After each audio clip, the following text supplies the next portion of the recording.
Hello, beloveds and beautiful souls. So, I'm going to tell you this might be a little long. I'm hoping not, but it might be. And I'm making this post to say to my African American brothers and sisters, I am so proud of us.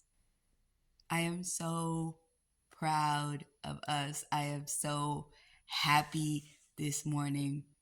The picture in the background, that's me, and that's one of my paintings. I'm an artist. This is one of my friends. His name is Brett, and he was running sound for me this day on one of my art shows. It's called Soul Food and Superheroes.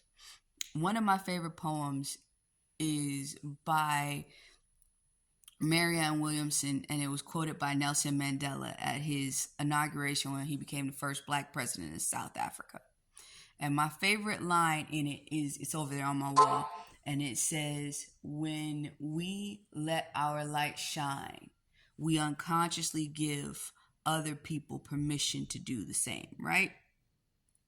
And this is why I'm proud of African American people.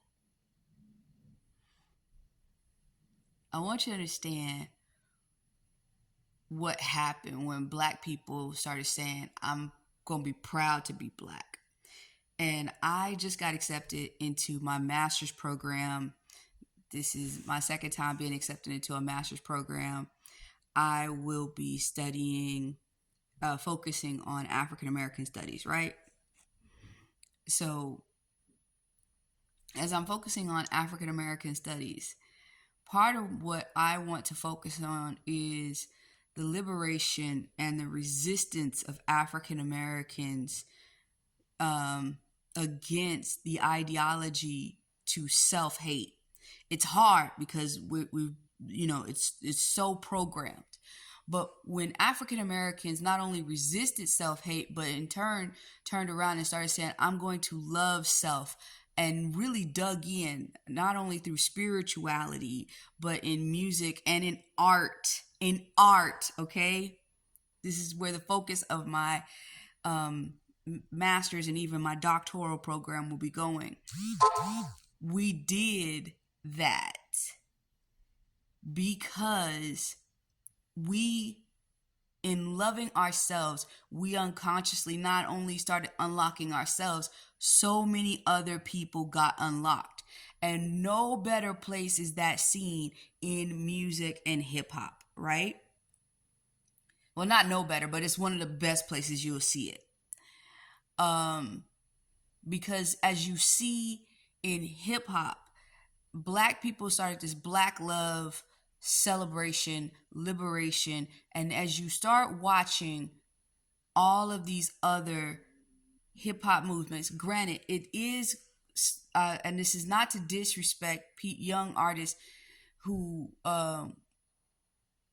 are cultural appreciators.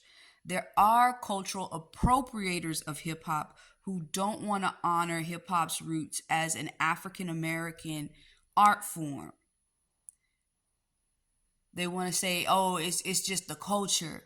It is not just the culture. You need to respect where it comes from. It is decidedly an African American art form. That is where it was birthed from. Which African Bambaataa in the slums and the ghettos of New York, it was birthed there.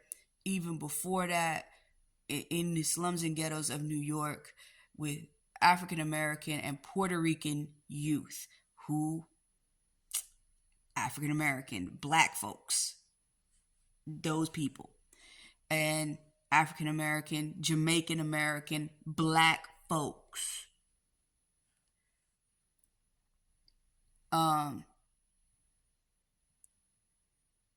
But beyond that, like those people who took on the mindset and remember that hip hop in its inception was a resistance against the negative stereotypes. It's resistance against we are not going to be self-destructive. That's where hip hop came from. It started with we were not going to be self-destructive. And we were going to have fun. We were going to be lively. We were going to be joyful. And that's what hip hop is. And then you had all these other people who had other plans, who wanted to tear it down and make it destructive.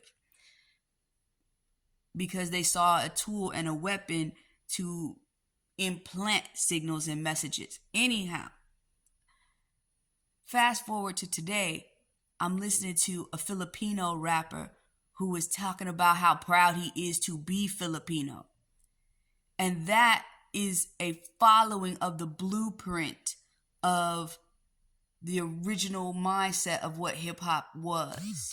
And that is a following of the self-love messaging of Black history, where Black history turned around and said, you will not make me hate myself. I will love myself.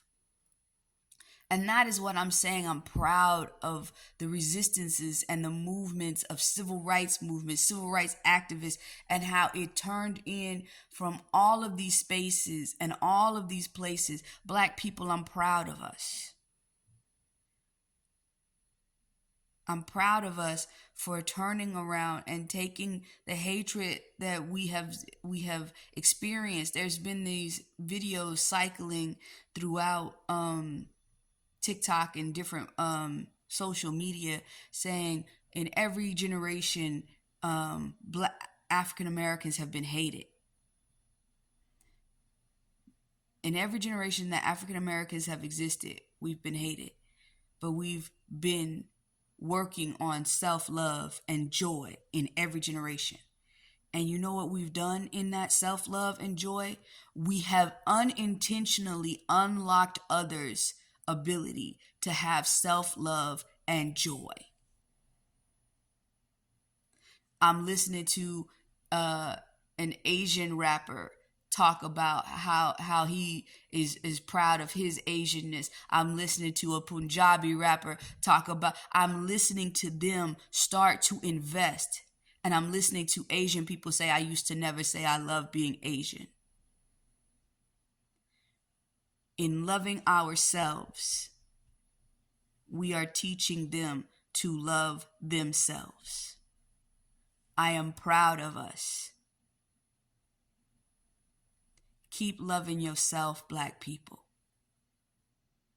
That is the goal, because the narcissistic system only works when people hate themselves, because that's what narcissism and white supremacy is. It is self-hatred. It is jealousy at its core. White supremacy is narcissism and self-hatred and jealousy at its core. Hear me. But if we can get people, Black folks and everyone else, to be invested and self-loving,